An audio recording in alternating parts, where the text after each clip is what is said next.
सर्वांना नमस्कार। आजचा माझा विषय मांडण्यापूर्वी एक दोन मुद्दे मला वेगळे जरा सांगायचे आहे। आजचा विषय मी जो आपल्या समोर मांडणार आहे त्या विषयाच्या ओघामध्ये काही उदाहरणं मी निश्चित देणार आहे आणि त्या विषयाची पार्श्वभूमी म्हणून काही वेळेला काही समाजांचा जातींचा देखील उल्लेख कदाचित होऊ शकतो, परंतु कृपया आपण सगळ्यांनी हे लक्षात घेऊयात की असा उल्लेख करताना माझ्या मनामध्ये कोणत्याही प्रकारची उच्च नेतेची भावना ही तिळमात्र देखील नाही। एक विषय मांडणीचा भाग म्हणून तो आपल्या समोर मला सांगावा लागेल आणि काही असा उल्लेख झाला तर तो आपण उदारांतकरणाने सगळ्यांनी समजून घ्यावा अशी मी आपल्या सगळ्यांना नम्र विनंती करतो। सर्वांना नमस्कार।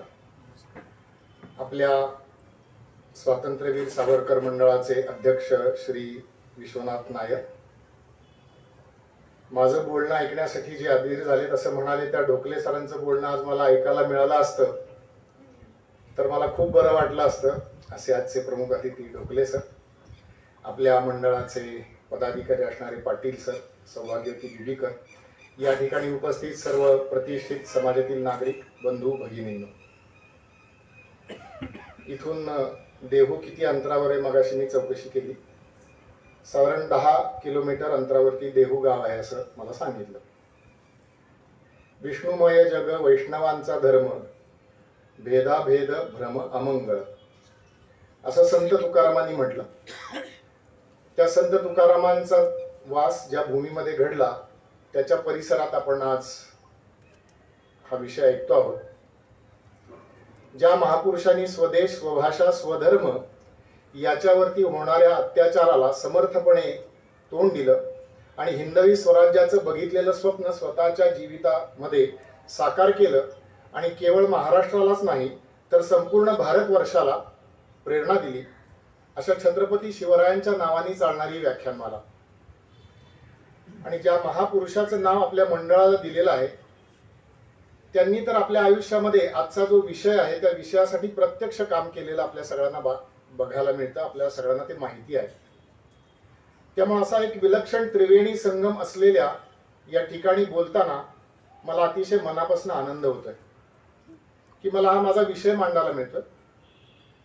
परंतु माझा विषय मांडत असताना आपल्या सगळ्यांना एक नम्र निवेदन आहे आणि ते निवेदन करताना जुना एक मराठी चित्रपट होता, त्याचं नाव आहे लक्ष्मीची पावलं।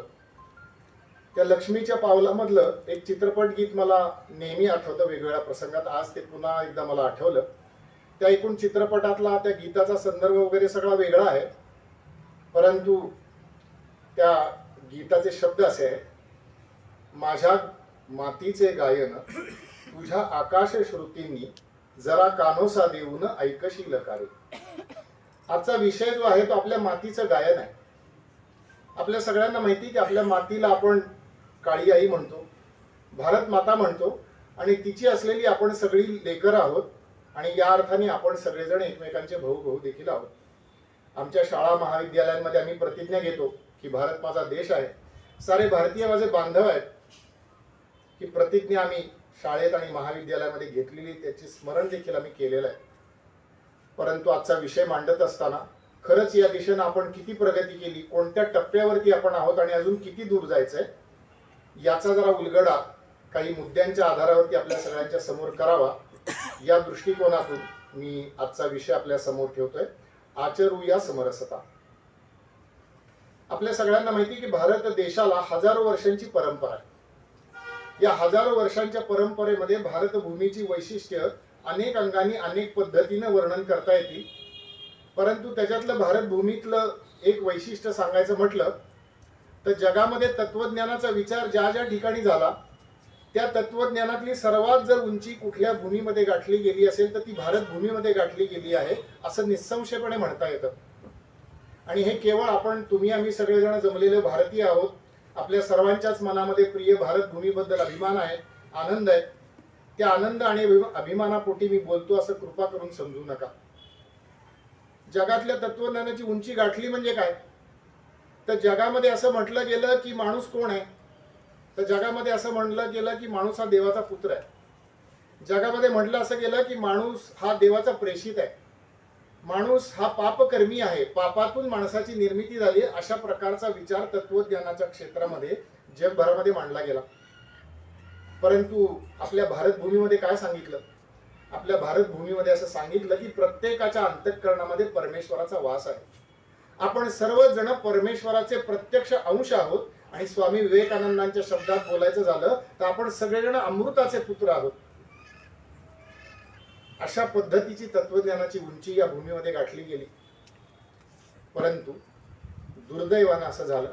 त्याला कारण काय, परंपरा काय, या तपशिलात जाण्याचा केव्हा तरी आपण नंतर प्रयत्न करूयात. परंतु दुर्दैवानं आमच्या भूमीमध्ये झालं असं की परमेश्वराचे अंश असलेले माणसंच एकमेकांना एकमेकांच्या पेक्षा वेगळं समजायला लागली. मला 2 हात आहेत, 2 पाय आहेत, 1 मस्तक आहे, तसंच प्रत्येकाला देखील आहे. जे दिव्यांग नाहीत अशा सगळ्यांच्या बाबतीत हे खरं आहे.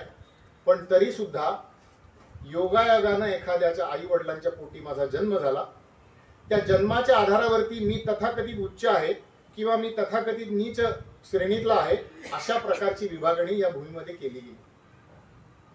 शास्त्र अतिशय महान आहे, तत्वज्ञान महान आहे. परंतु एक वचन संस्कृतामध्ये असं सांगितलं जातं की शास्त्रात रूढीर बलियसी. शास्त्रापेक्षा रूढी बलवान झाल्या. शास्त्रात काय लिहिलंय ते बाजूला ठेवा, परंतु आमचे वाडवडील असं करत आले, आमच्या आधीच्या पिढ्या असं करत आल्या आणि ते बरोबर आहे म्हणून आम्ही तसं केलं पाहिजे, अशा प्रकारची वाट या समाजामध्ये पडलेली आपल्याला बघायला मिळते. आणि ही वाट इतकी भीषण होती, दुर्दैवी होती आणि थोड्या कठोर शब्दात सांगायचं म्हटलं तर ही विकृतीच होती. माणसाला माणूस म्हणून असल्याचे अधिकार न देणं हा विकृत विचार या भूमीमध्ये नेमका केव्हा उदयाला आला, केव्हा स्थिर झाला, त्याच्या मागची परंपरा जी आहे याच्यावरती चर्चा, अभ्यास मांडणी हे अभ्यासक मंडळी करत असतात. परंतु दुर्दैवानं ही या देशामधली वस्तुस्थिती होती. आमच्या संतांनी कळवळून त्या विठ्ठलाला असं म्हणलंय की उंबरट्याशी कैसे शिवू आम्ही यातीहीन. आयुष्यभर ज्या विठू माऊलीच्या दर्शनाचा ध्यास घेतला त्यांना आत जाऊन प्रत्यक्ष त्या मूर्तीवरती डोकं ठेवून मस्तक ठेवण्याची देखील पायावरती परवानगी आमच्या समाजाने दिली नाही. का दिली नाही? काय त्यांचा अपराध होता? काय त्यांची चूक होती? काय गुन्हा घडला होता? गुन्हा एकच घडला होता की ते अमुक अमुक एका कुटुंबामध्ये जन्माला आले होते, अमुक अमुक एका समाजामधल्या त्यांचा जन्म होता. आता जन्म हा कोणाच्या हातात असतो? जन्म हा कोणाच्या हातात नाही. जन्म जर आपल्या हातात असता तर आपण आपल्या इच्छेनुसार वेगवेगळ्या प्रतिष्ठित, धनवान, प्रसिद्ध अशा कुटुंबामध्ये आमचा जन्म व्हावा अशीच अपेक्षा प्रत्येकाने केली असती आणि मग सगळेच प्रसिद्ध झाले असते, सगळेच धनवान झाले असते. परंतु तसं होत नाही. त्यामुळे या भूमीमध्ये अशा पद्धतीचं जे वर्तन होतं ते या भूमीमध्ये घडलं. आणि म्हणून माणसाला माणुसकीचे अधिकार या ठिकाणी नाकारण्यात आले आणि त्या माणुसकीच्या अधिकारांसाठी आर्त टाहो फेडून पिढ्यानपिढ्या या भूमीच्या मातीआड झाल्या. परंतु आज थोडं जरा डोळे उघडून आपण बघितलं तर असं दिसतं की आपण निसंशयपणे प्रगती केली, एका टप्प्यावरती आपण आलो. परंतु खरंच आपण समतेपर्यंत पोहोचलो का, हा प्रश्न नेहमी मला अंतर्मुख करतो. मग केव्हा तरी वर्तमानपत्रामध्ये बातमी मला वाचायला मिळते आणि त्या बातमीमध्ये असं लिहिलेलं असतं की तामिळनाडू मधल्या राज्यामध्ये एका व्यक्तीच्या घरातल्या आजोबांचं निधन होतं आणि त्याला गावातल्या प्रमुख मार्गांवरनं अंत्ययात्रा नेण्याची परवानगी नसते. का नसते? कारण तुमचा जन्म आहे अमुक अमुक समाजामध्ये झालाय म्हणून. मग तो व्यक्ती हायकोर्टात जातो, कारण आपल्याला कोर्टामध्ये न्याय मिळतो असा आपल्या सगळ्यांचा विश्वास आणि राज्यघटनेनं ती एक व्यवस्था सिद्ध केली आहे. तो हायकोर्टामध्ये अर्ज दाखल करतो, हायकोर्ट त्याच्या बाजूने निकाल देतं की या देशामध्ये स्वातंत्र्य आणि समतेचा अधिकार सगळ्यांना राज्यघटनेनं दिलेला आहे. त्यामुळे जर अशी पुढची दुर्दैवी घटना त्या कुटुंबात घडली तर अंत्ययात्रा त्या प्रमुख मार्गांवरनं नेण्याची याला परवानगी आहे. दुर्दैवानं हा निकाल आल्यानंतर काही दिवसामध्ये त्यांच्या घरामधल्या आजीचं निधन होतं. तो जाऊन तिथल्या शासकीय अधिकाऱ्यांना दाखवतो की असा हायकोर्टाची ऑर्डर आहे आणि मला इथून अंत्ययात्रा नेणार आहे. आमची व्यवस्था काय करते? आमची यंत्रणा काय करते? आमची यंत्रणा असं म्हणते की या ठिकाणी कायदा आणि सुव्यवस्थेचा प्रश्न निर्माण होईल, त्यामुळं या कुटुंबातल्या लोकांनाच एका गाडीमध्ये घालून 40-50 किलोमीटर दूर नेलं जातं आणि त्यांना न समजता त्या वृद्ध आजींवरती अंत्यसंस्कार होतात. कुठं आहे समता? कुठं आहे स्वातंत्र्य? तामिळनाडू हे देशाचं एक टोक झालं. देशाच्या दुसऱ्या टोकातलं पश्चिम जे सीमेवरचं राज्य आहे त्याच्यातली माहिती मला काही वर्षांपूर्वी वाचायला मिळाली. त्या ठिकाणचं सर्वेक्षण केलं, एका प्रसिद्ध इंग्रजी वर्तमानपत्रानं त्या ठिकाणचं सर्वेक्षण केलं आणि सर्वेक्षणामध्ये आढळलं काय, तर माझ्याकडे जर पैसे असतील तर माझ्या घरी लग्न समारंभ म्हणजे अत्यंत आनंदाची गोष्ट. मग तो अत्यंत आनंदाची गोष्ट ही वाजत गाजत साजरी केली पाहिजे ही आपली पद्धत आहे सगळीकडे. त्यामुळे मी माझ्या पैशानं मी घोडेवाल्याला पैसे देतो, मी माझ्या पैशानं त्याला बोलवतो, मी माझ्या पैशानं बँडवाल्याला बोलवतो, परंतु मी एका अमुक समाजामध्ये जन्मलेला आहे म्हणून मला त्या ठिकाणी घोड्यावर बसून माझ्या खर्चानं वाजत गाजत मिरवणूक काढण्याची परवानगी आज देखील नाही. दक्षिण टोकापासून ते उत्तर टोकापर्यंत थोडं असं तपशिलात गेलं की असे मनाला खिन्नता आणणारे, दुःख देणारे, वेदना देणारे असे प्रसंग आपल्याला बघायला मिळतात. आणि हे प्रसंग आपल्या सगळ्यांना विचारतात की होय कुठे आहे ते स्वातंत्र्य, कुठे आहे ती समता?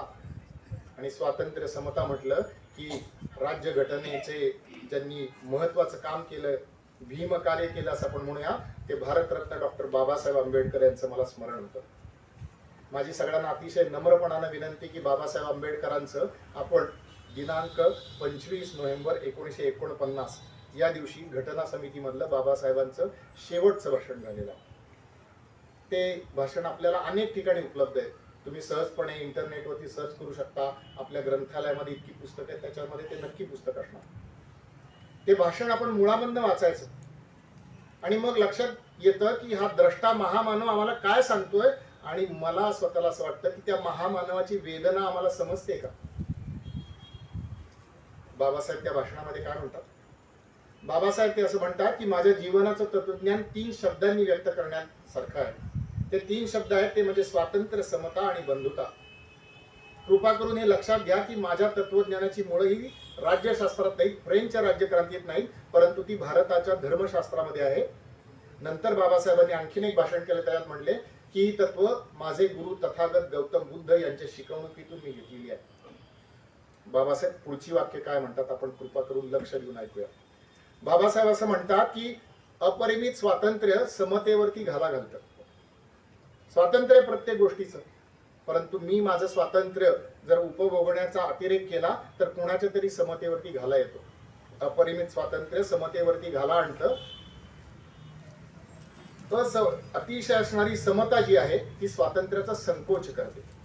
त्यामुळे माझ्या तत्वज्ञानामध्ये स्वातंत्र्य आणि समता यांचं रक्षण व्हावं याच्यासाठी निर्बंधांची म्हणजे कायद्याची योजना केलेली आहे. पुढचं वाक्य त्या महामानवानं जे लिहिलं ते असं आहे, परंतु कायद्याच्या आधारावरती सर्वांना स्वातंत्र्य आणि समतेचा अनुभव देता येईल याची मात्र मला खात्री वाटत नाही. प्रत्यक्ष ज्यांनी घटना लिहिली, घटनाकार हे म्हणतात किती अंतःकरण कळवळलं असेल. आपण केवळ कल्पनाच करू शकतो. कदाचित कल्पना देखील आमची तिथपर्यंत पोहोचू शकणार नाही इतकं त्या महामानवाच्या हृदयाला वेदना झाल्या असतील. आणि म्हणून बाबासाहेब पुढचं वाक्य जे म्हणतात ते वाक्य असं आहे की समाजातील सर्व घटकांना स्वातंत्र्य आणि समतेचा अनुभव यायचा असेल तर त्या ठिकाणी बंधुता आवश्यक आहे. आणि ही बंधुता काय आहे? तर बंधुता भारत मातेची, आम्ही सारी लेकरं आहोत, आम्ही एकमेकांचे भाऊ भाऊ आहोत, म्हणून ही बंधुता आहे. आणि या बंधुभावाचंच नाव म्हणजे बंधुभाव हाच धर्म. एकमेकांशी बंधुभावाच्या नात्यानं वागणं म्हणजे धर्म हे आपण लक्षात ठेवूया. त्यामुळे स्वातंत्र्य आणि समतेचा अनुभव यायचा असेल तर बंधुभाव अतिशय आवश्यक आहे. घटनेनं स्वातंत्र्य दिलं, घटनेनं समता दिली. मी 2च उदाहरणं नमुन्यादाखल सांगितली. अशी अनेक उदाहरणं मी तुम्हाला दाखवून देऊ शकतो आणि मी दाखवून द्यायला कशाला पाहिजे? आपण सगळेजण जागरूक आहोत. आपण सगळे विविध माध्यमातून समाजातली स्थिती समजावून घेत असतो आणि आपल्याला हे कुठे ना कुठेतरी निदर्शनाला येतच. आणि काही समाज घटक आम्हाला कळवळून आज विचारतात की कुठे आहे ते स्वातंत्र्य, कुठे आहे ती समता, असं आम्हाला विचारतायत. त्यांची आर्त हाक आमच्या हृदयाला भिडते का हाच मुळात प्रश्न. आणि ती आर्त हाक भिडली तर परिवर्तनाची सुरुवात होते आणि ते परिवर्तन म्हणजे मनाची अवस्था असते आणि ती म्हणजे समरसता. मनाचा भाव म्हणजे समरसता. समता आणू समरसतेतून बंधुत्वाचे घडवू दर्शन, अशा प्रकारचं एक गीत आपण म्हणतो. तर बंधुत्वाचं दर्शन घडायचं असेल तर त्याची सुरुवात आपल्या मनापासून होते. आणि ज्या प्राचीन परंपरेचा मी उल्लेख केला, त्या प्राचीन परंपरेमध्ये अनेक महान व्यक्ती अशा होऊन गेल्या की ज्यांनी स्वतःच्या आचरणातून आम्हाला हे दाखवून दिलं की ही समता आपल्याला प्रत्यक्षात आणली पाहिजे आणि हा जो बंधुभावाचा व्यवहार आहे तो आपल्याला प्रत्यक्ष केला पाहिजे. कालानुक्रम बघायची झाली तर 2-3 उदाहरणं मी नमुनादाखल देऊ इच्छितो. आता जी इतिहासातली मांडणी आहे त्या इतिहासातल्या मांडणीनुसार असं समजलं जातं की आद्य शंकराचार्य जे आहेत त्यांचा जन्म 8व्या शतकामध्ये झाला. आणि शंकराचार्यांचं जीवन आपल्या सगळ्यांना माहिती की जेमतेम 32 वर्षाचं आयुष्य आहे. परंतु या 32 वर्षाच्या आयुष्यामध्ये पूर्ण भारताची त्यांनी प्रदक्षिणा केली आणि 4 ठिकाणी त्यांनी आपले मठ उभे केले आणि पुन्हा एकदा आपल्या धर्माला ऊर्जित अवस्था आणून दिली. अद्वैत सिद्धांत, अद्वैत याचा अर्थ सर्व हे देवच आहे, रूप फक्त वेगळं आहे, प्रकटीकरण वेगळं आहे. माझा तो अभ्यासाचा विषय नाही, परंतु जे मला समजलं ते मी आपल्या समोर सांगतो. अशा प्रकारचा सिद्धांत त्यांनी मांडला. ते आद्य शंकराचार्य काशीमध्ये गेले आणि वाटेमध्ये त्यांना एक चांडाळ व्यक्ती भेटला आणि त्यांना असं वाटलं की अरे हा चांडाळ भेटला आणि मी आत्ताच गंगेचं स्नान करून आलोय, कदाचित त्याचा मला स्पर्श झाला तर मी अपवित्र होईल, आणि त्यामुळे ते बाजूला सरकले. वर्णन चरित्रामध्ये असं सांगितलं जातं की त्या चांडाळाने त्यांना प्रश्नोत्तर करायला सुरुवात केली. मग जर तू अद्वैत सिद्धांत मांडतो तर त्याचं काय, मग तुझ्यात जर परमेश्वराचा अंश आहे तर माझ्यात का नाही, मग माझ्यात आणि तुझ्यात असेल तर माझ्या स्पर्शानं वगैरे वगैरे असे सगळे संवाद झाले. आणि नंतर आद्य शंकराचार्यांना आपली चूक लक्षात आली आणि मग त्यांनी आपलं वर्तन सुधारलं. थोडं आणखी पुढे गेल्यानंतर कर्नाटक राज्यामध्ये कनकदास नावाचे एक थोर हरिभक्त होऊन गेले. भगवंताचे निस्सीम भक्त होते, पण दुर्दैवानं तथाकथित खालच्या मांडलेल्या जातीमध्ये त्यांचा जन्म झाला आणि त्यामुळं शास्त्रात रूढीर बलियसी म्हणून त्यांना मंदिरात प्रवेश नव्हता, प्रत्यक्ष जाऊन त्या मूर्तीचं दर्शन घेता येत नव्हतं. एके दिवशी मंदिरात कुणी नाही आणि अंतरीची भावना अनावर झाली म्हणून ते मंदिरामध्ये गेले आणि भगवंताच्या त्या मूर्तीच्या पायावरती डोकं ठेवून त्यांनी दर्शन घेतलं. काही वेळातच त्या मंदिराचे सगळे पुजारी वगैरे सगळे लोक आले आणि त्यांनी सांगितलं की आता इथून पुढे तुला मंदिरासमोर उभं राहून देखील दर्शन घेता येणार नाही. आता त्या हरिभक्तासाठी केवढा वेदनादायक प्रसंग आहे.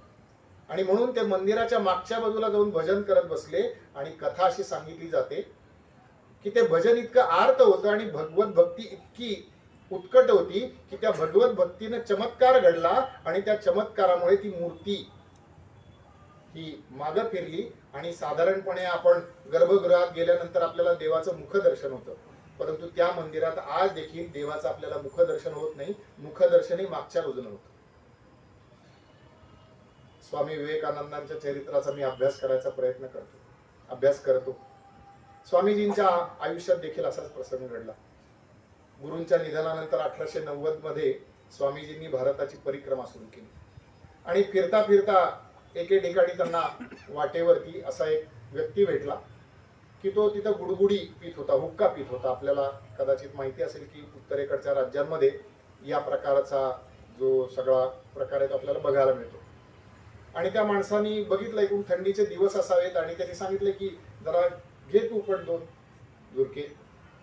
स्वामीजींनी हात पुढे केला आणि पुढच्या क्षणी विजेचा झटका बसावा तसा मागे घेतला आणि स्वामीजींना वाटलं अरे मी तर सर्व संघ परित्याग केलेला संन्यासी आणि हा व्यक्ती कुठल्या जातीतला बरं असेल, मी कसा काय त्याच्या हातचा हुक्का घ्यायचा. काही क्षण मात्र ही भ्रमाची अवस्था टिकली आणि नंतर गुरूंचा उपदेश लक्षात आला, आपली चूक कळून आली. चूक सगळ्यांच्याच हातून होते, जो चुकत नाही तो भगवंत. परंतु चूक झाल्यानंतर आपण काय करतो त्याच्यावरती ठरतं की तुम्ही नरेंद्रच राहता की विवेकानंद होता.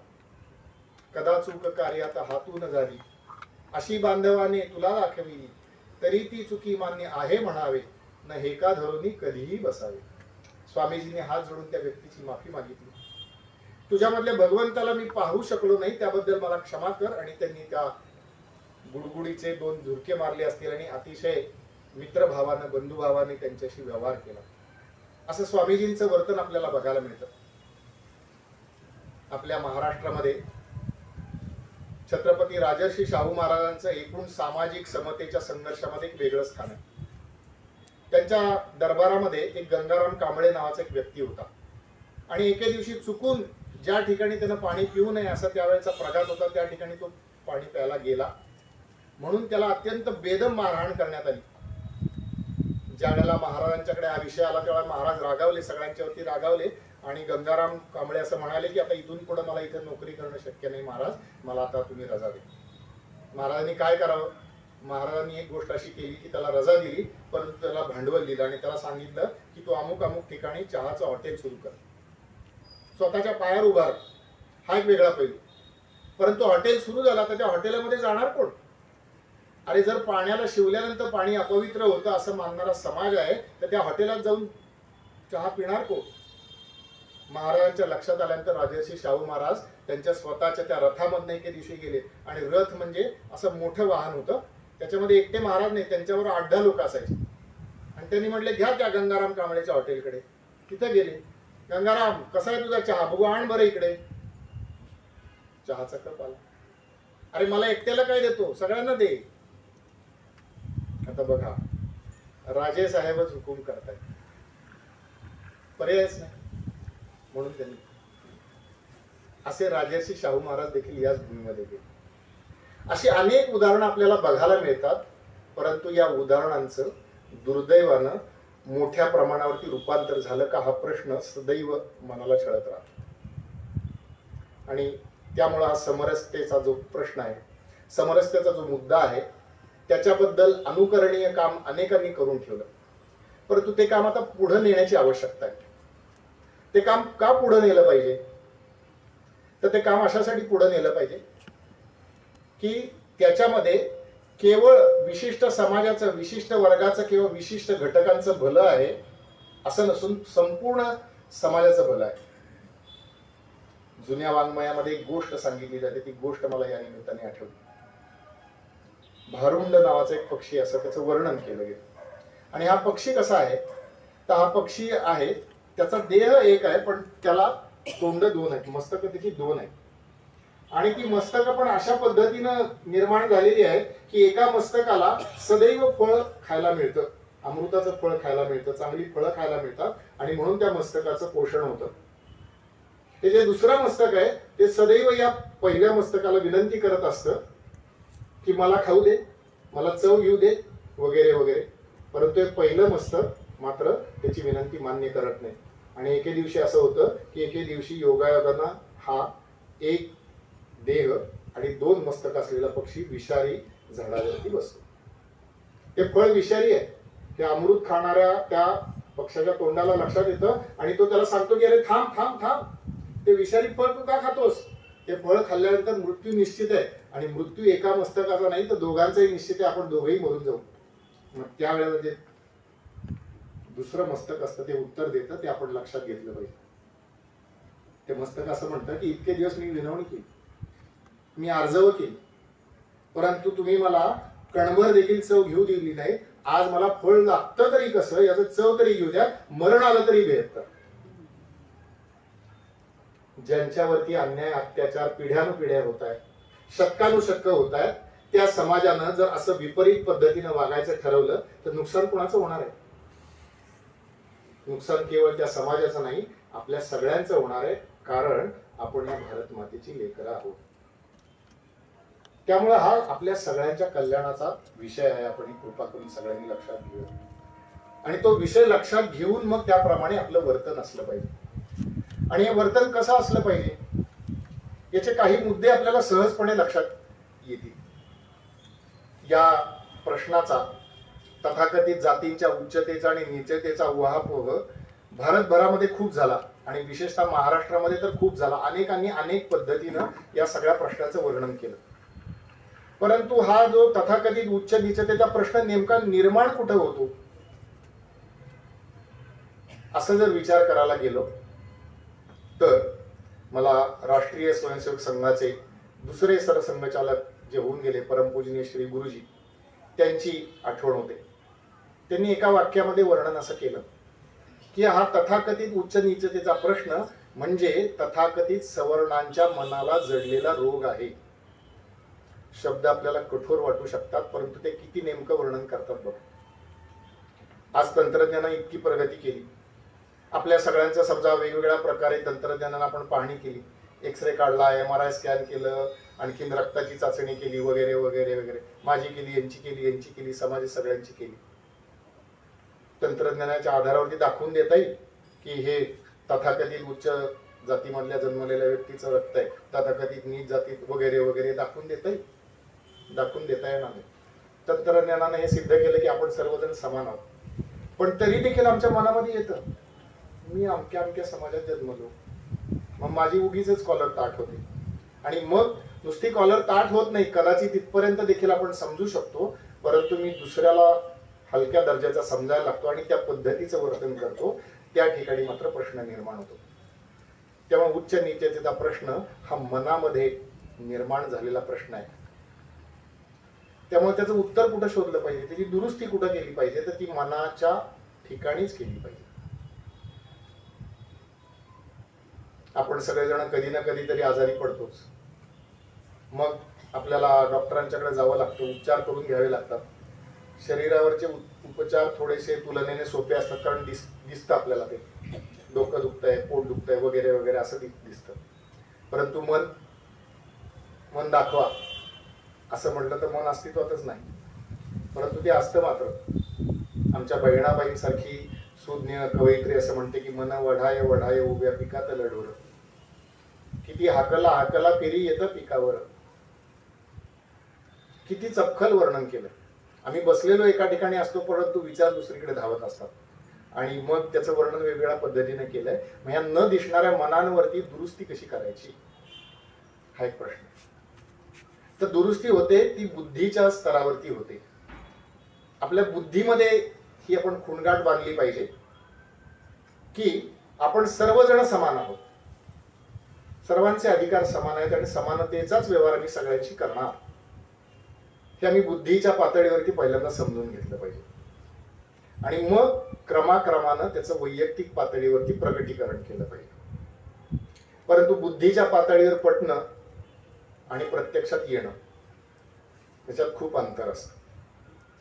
आपण म्हणतो ना, कळतं पण वळत, अशी अवस्था होते. अगदी भल्या भल्यांची होते, प्रामाणिक प्रयत्न करणाऱ्यांची होते. त्यांचे प्रयत्न किंवा त्यांची इच्छा अप्रामाणिक आहे असं मात्र मी म्हणणार नाही, पण होतं मात्र तसं. एक प्रसंग मी ऐकला.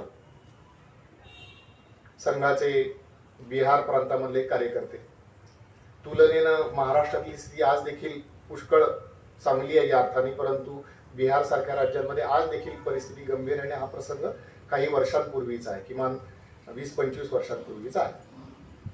तर त्या ठिकाणी सगळी चर्चा झाली आणि मग कार्यकर्त्यांच्या लक्षात आलं की याच्यामध्ये प्रत्यक्ष आचरण करून दाखवलं पाहिजे. आणि म्हणून त्या ठिकाणचे जे कार्यकर्ते होते त्यांनी सांगितलं की आता मी ज्या वेळेला संघाच्या कामासाठी म्हणून येईन, प्रवासाला येईन, त्यावेळेला माझा अमक्या अमक्यांच्या घरी जेवण ठेवा.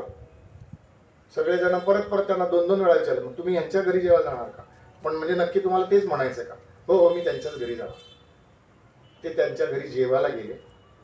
त्यांनी नंतर अन्य कार्यकर्त्यांना आपला अनुभव सांगितला.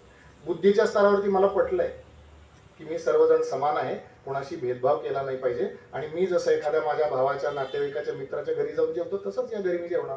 अतिशय प्रेमानं सुग्रास अन्न केलेलं आहे आणि त्याचा मी आस्वाद घेतला पाहिजे. त्यांनी सांगितलं, प्रामाणिकपणे सांगितलं की पहिले 2 घास खायला मला 20 मिनिटं लागली. 20 मिनिटात अनेक जणांचं जेवण देखील संपलं. प्रामाणिक इच्छा आहे, परंतु कळतं पण वळत नाही. परंतु प्रसंग तिथं संपत नाही. 20 मिनिटात जरी 2 घास घेतले असले तरी मात्र ठरवलेलं होतं, आणि क्रमाक्रमाने त्या ओढाळ मनाला त्यांनी जागेवरती आणलं. मग ते जेवण पूर्ण केलं. मग 1 घरी झालं, 2 घरी झालं, वगैरे वगैरे असं सुरू झालं, आणि मग ते स्थिर झालं. परंतु घरामध्ये त्यांची वृद्ध आई होती. ती म्हणाली की हे तुझं जे सगळं आहे ना, ते सगळं घराच्या बाहेर. घराच्या आत मी सांगेन त्यांनाच बोलवायचं, अमुक माणसाला अमुक ठिकाणपर्यंत, अमुक माणसाला तमुक ठिकाणापर्यंत, पाणी कोणाला कुठल्या भांड्यात द्यायचं, वगैरे वगैरे वगैरे वगैरे. आता आईशी काय करणार? आईशी संघर्ष करा म्हणजे काय करणार हो? ज्या जन्मदात्रीनं मला 9 महिने पोटामध्ये वाढवलं, वेदना सगळ्या सहन केल्या, हालापेष्टा सहन करून मोठं केलं, त्या आईशी संघर्ष करायचा म्हणजे काय करायचं? धीर पाहिजे. धीरानं वाट पाहिली. जवळपास 15-20 वर्ष अशी गेली आणि शेवटी त्यांच्या आईच्या मृत्यूपूर्वी 1 वर्ष आईच्या सगळ्या विचारांमध्ये हळूहळू क्रमाक्रमाने बदल झाला आणि 1 वर्ष आधीवर आई म्हणाली की ते मी इतके दिवस करत होते, आता करायची आवश्यकता नाही, आपल्या घरामध्ये सगळेजण येऊ शकतात, सगळ्यांना समान पद्धतीने आपण वागूया. त्यामुळे मनामध्ये सुरू झालेला जो विचार आहे तो प्रत्यक्षात आणण्यासाठी संघर्ष हा करावाच लागेल. व्यक्तिगत पातळीवर असेल, कौटुंबिक पातळीवरती असेल, पण त्याला सहजपणानं आपण जोड देऊ शकतो. ते म्हणजे सहजपणानं एकमेकांच्याकडे जाणं येणं हे आपण ठेवू शकतो. हल्ली शहरीकरणाच्या सगळ्या या रेट्यामध्ये एकमेकांच्याकडे अनौपचारिक आणि न बोलावता विनाकारण जाणं आपल्या सगळ्यांचंच कमी झालंय. परंतु थोडंसं जाणीवपूर्वक प्रयत्न केले पाहिजे की सहज आपण जाऊया, सहज जाऊन गप्पा वगैरे मारूया. त्यामुळं आपल्या बुद्धीमध्ये दुरुस्ती, मनामध्ये दुरुस्ती, स्वतःच्या आचरणामध्ये दुरुस्ती आणि आता ज्यांच्या बरोबर आपण आहोत ते आपल्या कुटुंबाच्या पातळीवरती दुरुस्ती. आणि किती सहजपणाने आपण करू शकतो. अनेक जण अगदी सहजपणानं करतात, त्याच्यामागे विचार असतो आणि तो विचार प्रत्यक्षात येतो त्यावेळेला त्याचा परिणाम मात्र विलक्षण असतो. कोकणामधले एक कार्यकर्ते, तर कोकणामध्ये सगळं एकूण भौगोलिक स्थिती अशी आहे की सगळं गाव एका ठिकाणी नसतं. कुठेतरी इथं 10-15 घरं, 20-25 घरं असं वाडी वगैरे असते. आणि मग साधारण एक 15-20 वर्षापूर्वी त्यांच्या घरामध्ये लग्न कार्य निघालं आणि लग्न कार्य निघाल्यानंतर ते म्हणाले की आता ते निमंत्रण दिलं पाहिजे. आता लग्न कार्यामध्ये थोडा व्यावहारिक भाग असतो, आपल्याला माहिती आहे कुणाला बोलवायचं कुणाला नाही, याच्यात थोडा व्यवहाराचाही भाग असतो, तो आपण लक्षात घेऊया. परंतु पद्धत अशी की त्या गावामधल्या 2 वाड्यांमध्ये आपली निमंत्रणं जायची नाही. मग भाषा कशी येते, आपले आणि ते. आपली निमंत्रणं त्यांच्याकडे नाही, त्यांची निमंत्रण आपल्याकडे नाही. परंतु हे कार्यकर्ते म्हणले नाही, असं नाही चालणार, आपल्याला सगळ्यांना निमंत्रण द्यायचं, आपण सगळे गावकरी आहोत की नाही, सगळ्यांना निमंत्रण द्यायचं. ज्या वेळेला त्यांच्या आजूबाजूच्या सगळ्या वाड्यांमधल्या लोकांना कळलं तेव्हा ते म्हणाले की हे बघ, एकतर त्यांना बोलवायचं नाही तर आम्हाला बोलवायचं, त्यांना बोलावलं तर आम्ही येणार नाही. त्यांनी हात जोडून विनंती केली की मंगल कार्य आहे, तुम्ही जसे मला आपले वाटतात तसे ते पण मला आपले वाटतात, आपण सगळेजण एकच आहोत, त्यामुळं कृपा करून तुम्ही असं करू नका, आमच्या आनंदाच्या प्रसंगी सगळेजण सहभागी व्हावीत ही माझी विनंती. पहिल्या वर्षी फार काही परिणाम दिसला, नंतर मात्र हळूहळू आज त्या गावामध्ये अशी स्थिती आहे की लग्न कार्याची निमंत्रणं ही सर्रास सर्वांच्याकडे जातात. त्यामुळं आपण बदल करायचा ठरवला की तो बदल अशा पद्धतीनं होऊ शकतो. आणि म्हणून हे बदल करत असताना आणखीन एका गोष्टीची आपण काळजी घेतली पाहिजे. ती काळजी अशी घेतली पाहिजे की बोलताना थोडंसं सावध असलं पाहिजे. आपण वाक्य एखादं उच्चारून जातो, कदाचित ते आपल्या जागी बरोबर असतं, आपल्या एकूण अनुभवाच्या आधारावरती, पार्श्वभूमीच्या आधारावरती बरोबर असतं, परंतु समोरच्याला मात्र ते दुखावून जातं.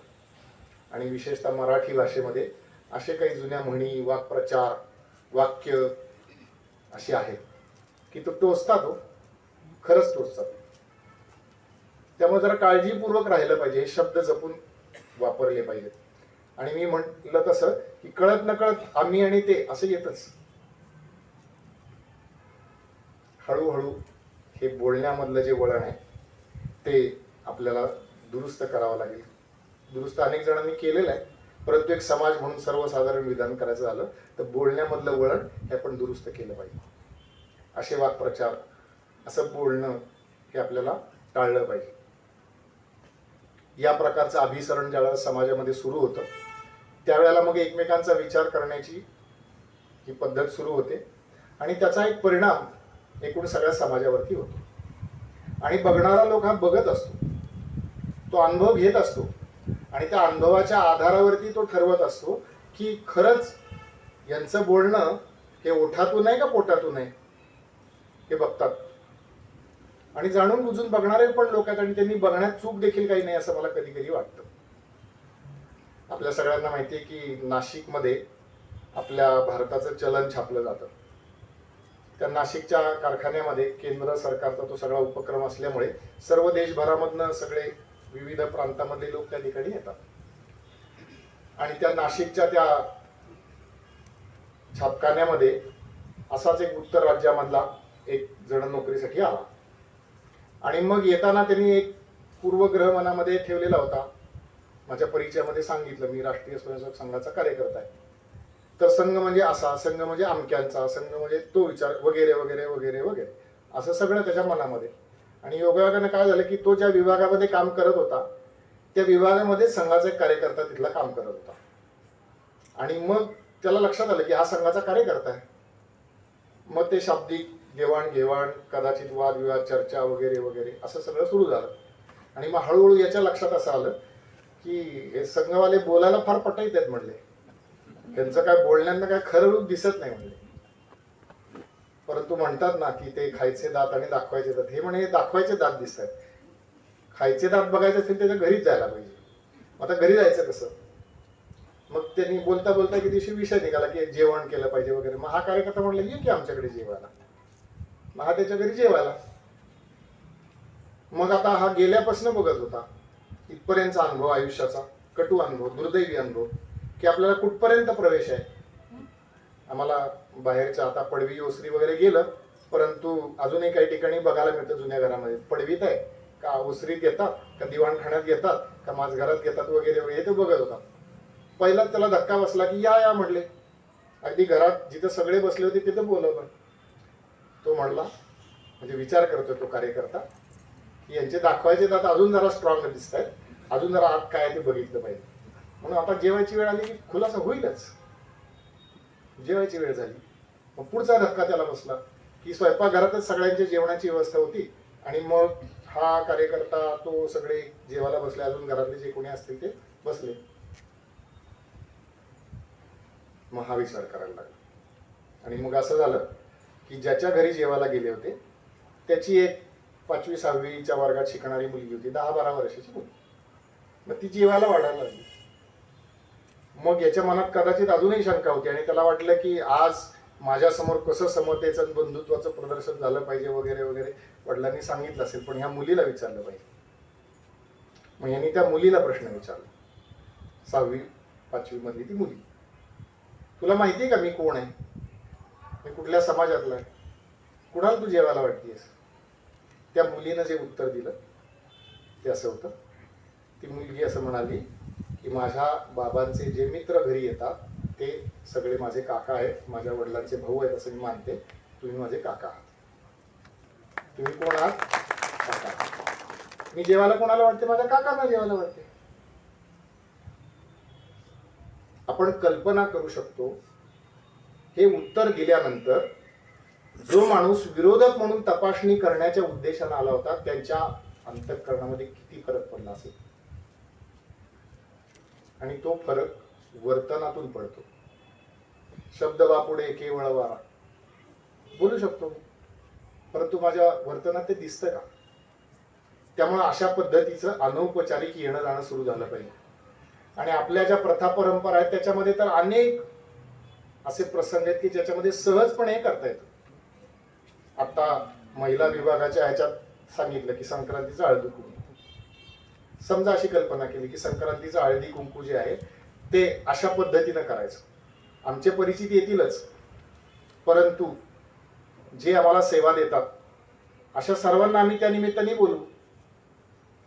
आमच्या घरी कोणीतरी धुणं भांडी करण्यासाठी महिला येत असेल, आमच्या घरी कोणी साफसफाईसाठी असेल, आम्ही कोणाकडे तरी महिन्यातनं एकदा केस कापण्यासाठी वगैरे वगैरे जात असू, कदाचित आम्ही चप्पल बूट विकत घेण्यासाठी कोणाकडे तरी जात असू.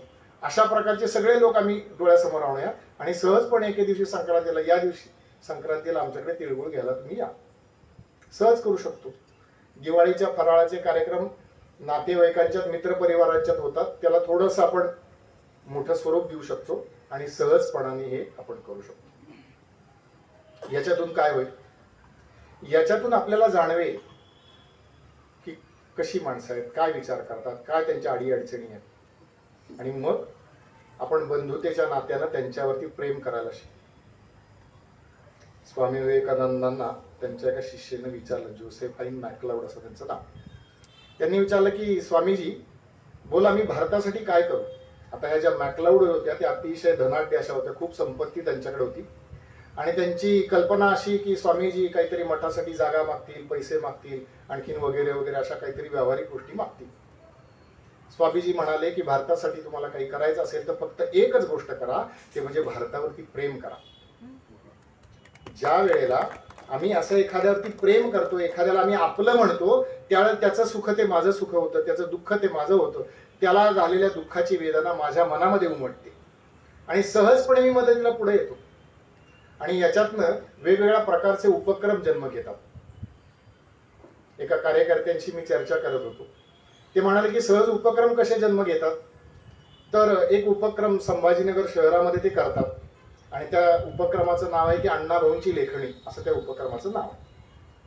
आज देखील शहरी वस्त्यांमध्ये शिक्षणाचा प्रश्न, विशेषतः प्राथमिक माध्यमिक शिक्षणाचा प्रश्न देखील गंभीर आहे.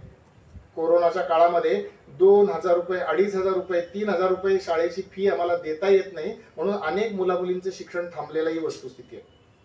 आपण कल्पना करू शकतो आजच्या काळात आपण बसलेल्यांपैकी 2,000 रुपये म्हणजे किती हो, 3,000 रुपये म्हणजे किती. परंतु या 2-3 हजारासाठी सुद्धा शिक्षण थांबल्याची उदाहरणं आपल्या सगळ्यांना माहिती आहे. मग या अण्णाभाऊंच्या लेखणीच्या उपक्रमात ते काय करतात, ते अशा वस्तीमध्ये जातात, घरोघर जातात आणि जी शाळेतली मुलं मुली आहेत त्या सगळ्यांना वही, पुस्तक, पेन वगैरे वगैरे जे काही शालेय साहित्य ते देतात आणि अशा पद्धतीनं करतात.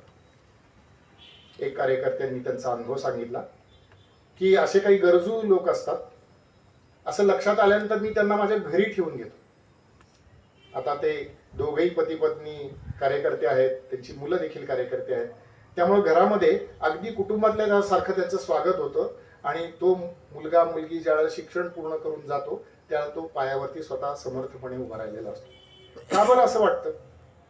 मला जर समजा एखाद्या माझ्या लांबच्या नातेवाईकांनी सांगितले की अरे सुधीर असं असं आहे आणि अडचणीची व्यवस्था आहे, तुझ्या घरी ठेवशील का याला, मी हो म्हणू शकतो. का म्हणतो, कारण माझं आणि त्याचं नातं आहे असं मला वाटतं, म्हणून मी हो म्हणतो. सर्व समाज हा एक आहे, बंधुतेचं हे नातं आहे, हे आम्ही लक्षात घेतलं की अशा पद्धतीचे उपक्रम जन्माला येतात. अशा प्रकारचे काही उपक्रम जन्माला येतात.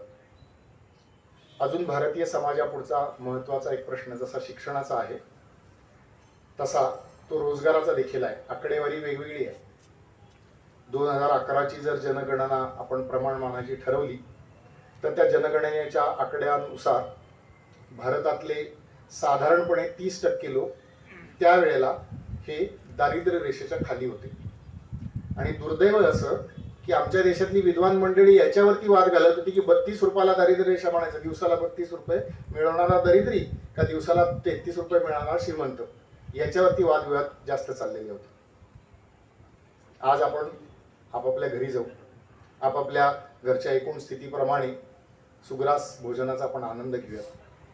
परंतु आपण कल्पना करूयात, आपण लक्षात घेऊया की आज देखील भारतामध्ये कोट्यावधी लोक असे आहेत की आज ते रात्री उपाशी पोटी झोपणार आहेत. किती वेदना असते. आपल्या सगळ्यांना निलिमा मिश्रांचं नाव माहिती असेल कदाचित. जळगाव मधल्या बहादूरपूरच्या आहेत आणि काही वर्षांपूर्वी त्यांना मॅक्सेसे पुरस्कार मिळाला. आमच्या महाविद्यालयामध्ये त्या भाषणाला आल्या होत्या. त्यांनी जे मनोगत व्यक्त केलं ना ते असं हेलावून टाकणार होतं. शब्दशः डोळ्यामध्ये पाणी आलं मला. आईची आठवण त्यांनी सांगितली की रात्री आई म्हणायची की तुम्ही जेवून घ्या, मला भूक नाही. आणि पातेल्यातला जेमतेम शिजवलेला भात, एखादी भाकरी ती संपून जायची. खडखड त्या पातेल्याचा आवाज यायचा आणि निलिमाला कळायचंच नाही, छोट्या निलिमाला आई जेवते कधी. मग नंतर ती बघायला लागली की रात्री आई 2 तांब्या पाणी पिते आणि घरामध्ये तो टॉवेल असा करकचून पोटाला बांधते आणि झोपते. फार जुनी गोष्ट नाही. आज देखील समाजामध्ये या परिस्थितीमध्ये बदल घडलेला आहे, निश्चित घडलेला आहे, परंतु तो पुरेसा नाही, आपण समाधान मानण्यासारखा नाही. म्हणून मग या पद्धतीनं आपल्याला काय करता येऊ शकतं, तर या पद्धतीनं ठिकठिकाणी असा आर्थिक स्वावलंबन यावं म्हणून रोजगाराच्या योजना चालवल्या जातात. आणि मगाशी आपल्या मंडळातल्या कार्यकर्त्यांचा परिचय झाला आणि त्यांनी मला सांगितलं की मी स्त्री शक्तीचं काम करते. तर स्त्री शक्ती जागरणचं जे काम करणार आहे तर पुणे शहरामध्ये आपण असं केलं की अशा सगळ्या भागांमधल्या महिलांचे बचत गट केलेले आणि त्या ठराविक अंतरानं थोडी थोडी रक्कम, थोडी थोडी म्हणजे आपण कल्पना करू शकत नाही की थोडी म्हणजे किती. म्हणजे पैसे मिळवणाऱ्याच्या दृष्टीनं थोडं आणि पैसे ज्याला दिसत नाहीत अशाच्या दृष्टीने थोडं याच्यातलं अंतर किती आहे हे बघण्यासाठी ही रक्कम लक्षात घेण्यासाठी 5 रुपये, 10 रुपये, 20 रुपये, 25 रुपये इथपासून सुरुवात होती. या सगळ्या महिला ठराविक अंतराने ते पैसे एकत्र करतात. मग त्या बचत गटाची नोंदणी केली जाते. मग सरकारच्या विविध योजना आहेत, त्या सरकारी विविध योजनांची त्यांना माहिती दिली जाते. मग त्याच्यासाठी आवश्यक कागदपत्रांची पूर्तता, मग कोणत्या ना कोणत्या तरी प्रकारचे छोटे उद्योग तयार केले जातात आणि त्या छोट्या उद्योगांच्या आधारावरती रोजगाराद्वारे उत्पन्न मिळवून या सगळ्यांचा दारिद्र्य रेषेचा प्रश्न सुटलेला असतो. अशा प्रकारचे देखील उपक्रम आपण सहजपणाने करू शकतो. थोडंसं बघण्याची आवश्यकता आहे, थोडंसं करण्याची आवश्यकता आहे.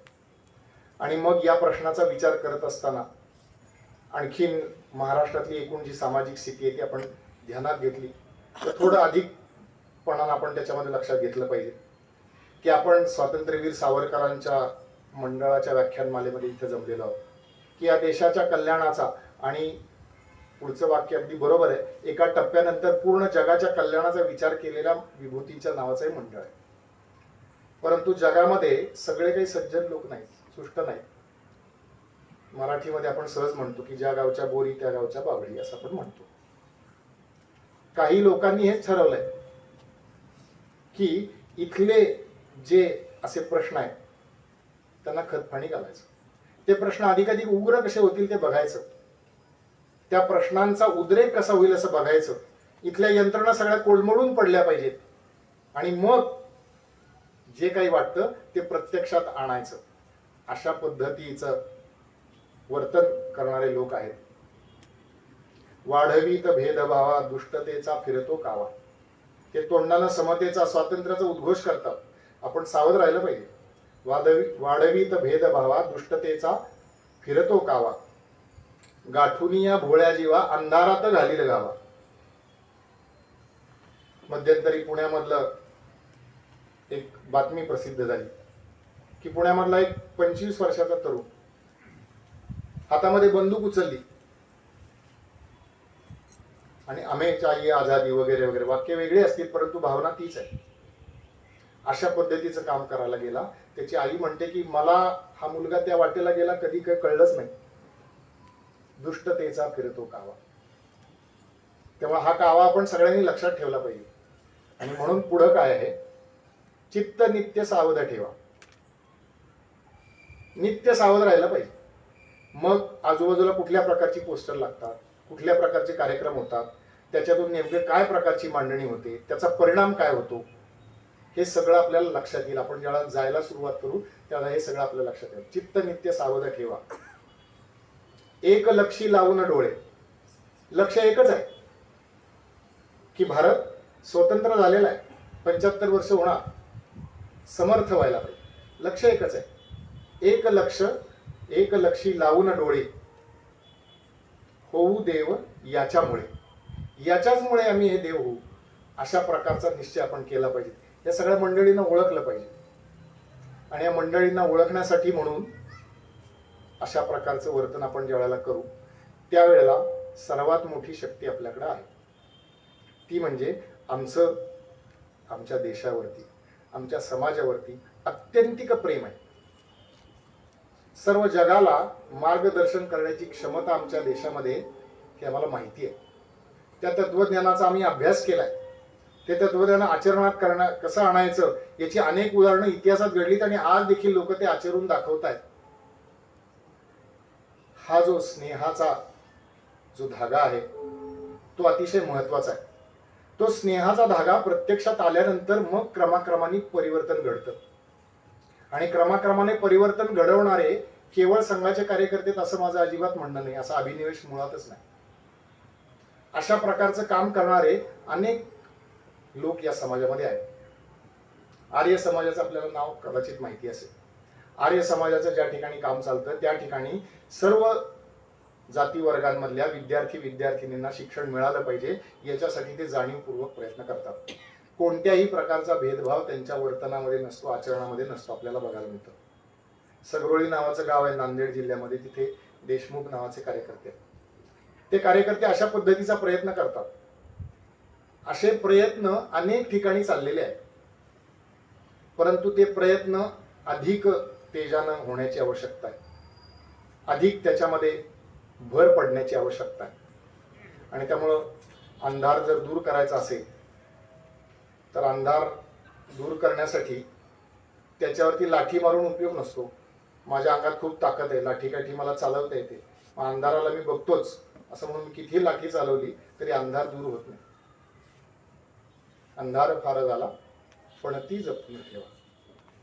आणि मग आपल्या परंपरेमध्ये पद्धतच आहे. दिवाळीला आम्ही काय करतो, एक पणती लावतो, पहिली पणती लागते, त्या पणतीने मी दुसरी पेटवतो, दुसरीनं तिसरी, तिसरीनं चौथी. एक दीप से जला दुसरा, जलते दीप अनेक. अशा प्रकारचे ज्या वेळेला शेकडो हजारो लाखो दिवे उजळतील त्यावेळेला पूर्ण भारत मातेचं जे रूप आहे ते पालटलेलं असेल, जगाला मार्गदर्शन करणारं असेल. आणि ते रूप पालटलेलं प्रत्यक्ष बघण्यासाठी म्हणून डोळसपणानं अधिक वेगानं आपण सगळ्यांनी प्रयत्न केले पाहिजेत. हे आपल्या सगळ्यांना नम्र आवाहन. तो जो दिवस आहे तो मंगल काल जो आहे तो दिसू लागलेला आहे, परंतु प्रत्यक्ष येण्यासाठी आणखीन परिश्रमाची आवश्यकता आहे. ते आपण सगळ्यांनी करूयात हे नम्र निवेदन. दिसू लागला जवळी मंगल, देशाचा वैभव काल, उत्साहाने एकत्वाच्या मार्गावर करता चाल. दिसू लागला जवळी मंगल, देशाचा वैभव काल. नमस्कार.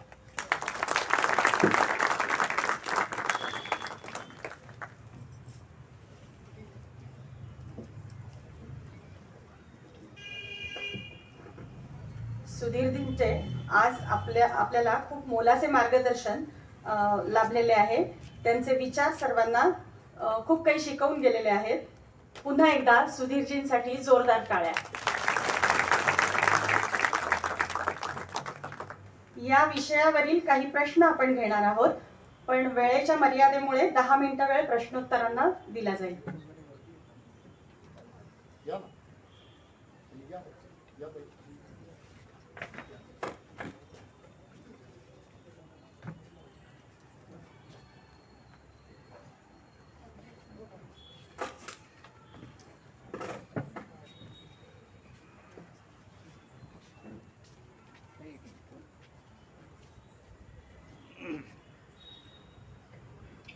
नमस्कार.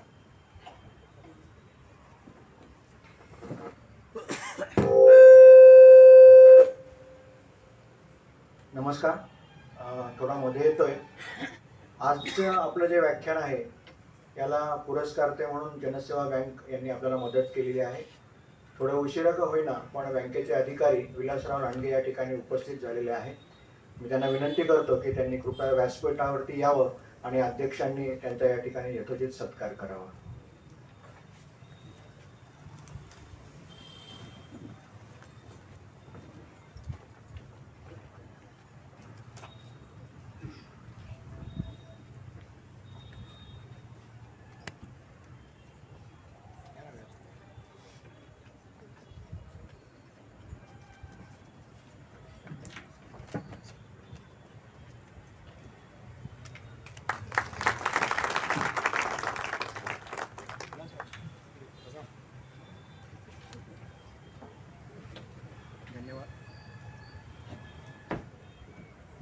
Hello hello hello. या विषयावरील प्रश्न विचारायचे असतील तर विचारू शकता आपण.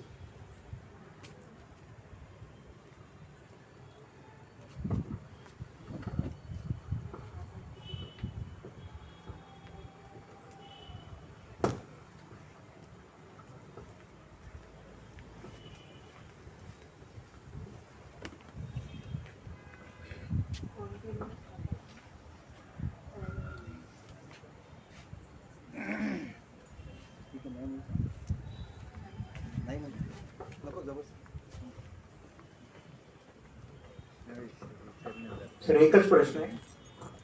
सर्व विषय आपण मांडला. आरक्षण आणि समरसता याचा काय जोड, आपल्याला काय त्याविषयी काही उल्लेख नाही झाला.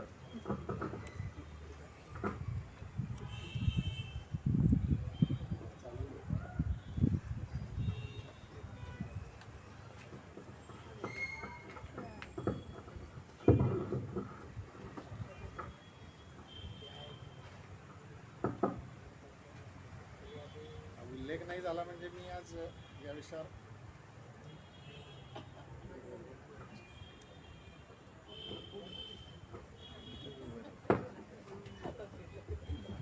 हा, आता ऐकू येते.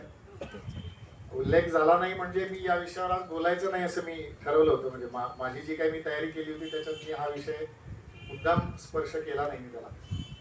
परंतु ही एक व्यावहारिक केलेली सोय आपण सगळ्यांनी लक्षात घेतलं पाहिजे. आपण कल्पना करू